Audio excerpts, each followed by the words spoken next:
Finally, guys, the devil dish, the death dish, the one that everyone struggles with, but it is so simple, so easy. We're making a risotto, and we're going back to classics. We're making a mushroom risotto. By all means, you don't want to be eating risotto every day. It is pretty full of short grain carbohydrates. It is pretty full of cheese and butter, but goodness me, it makes you feel good. I want you all to go out, make a risotto for someone you love, and let them feel that passion as you give it to them. So guys, a classic, delicious mushroom risotto. Here we go. Learn it, love it, make it.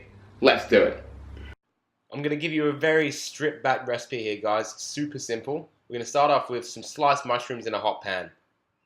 Make your flavoring for the risotto first, so you can focus on that rice when it comes time to finish it off. Just fry off your mushrooms in a dry pan at first, and then when it starts to fry and release a bit of liquid, throw in a knob of butter. You can add in some thyme, you can add in some parsley, whatever works for you. I'm keeping it super simple. Toss them around, just cook them till they're about 3/4 done. A nice bit of color on them, and then you can just set them aside for use tomorrow, for use tonight, whenever works for you. Be creative with your fillings. Now the next thing we're going to use to get more mushroom, some dried mushrooms. Really easy to get these days. Pop them in some vegetable stock or some chicken stock. Stir them around. They're going to infuse that stock with mushroom flavor and also rehydrate. So for our risotto, finely chopped onion in some olive oil. Cook it out for about 5 minutes on a low heat to soften up that onion. Get all the sweetness out of it. Remember to season your risotto now with salt. Then arborio, carnaroli, acquarello, some kind of short grain Italian rice. It's crucial to toast that off for about 3 or 4 minutes on a medium heat. Keep it moving so you don't burn it. That's going to remove all the starches. And then a glass of white wine. Going to perfume it, and it's going to start to release all the starch from the rice. And then a couple ladles at a time of that beautiful mushroom stock. And you stir it in, but you never want it to dry out completely. A lot of people let their risotto go quite stodgy. You want it to absorb most of the way, but still keep it oozy like this. Nice and oozy. And then over the next 15 minutes, keep adding your stock a couple ladles at a time. When your risotto is about 2/3 cooked, we're going to add in the mushrooms so they start flavoring that risotto. Getting it all nice and mushroomy. For an extra punch, you're going to take out those rehydrated field forest mushrooms and chop them up. They've gone from dry to nice and soft now, nice and meaty.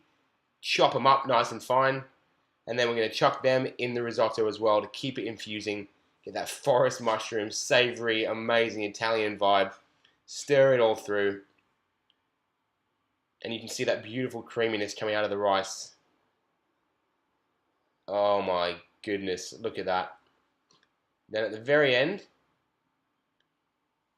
we're going to just make sure we have it to the right texture. So about 5 minutes before the end, you want it to be quite a lot wetter than you would usually imagine a risotto to be, because it's going to start sucking up as we add all the final ingredients.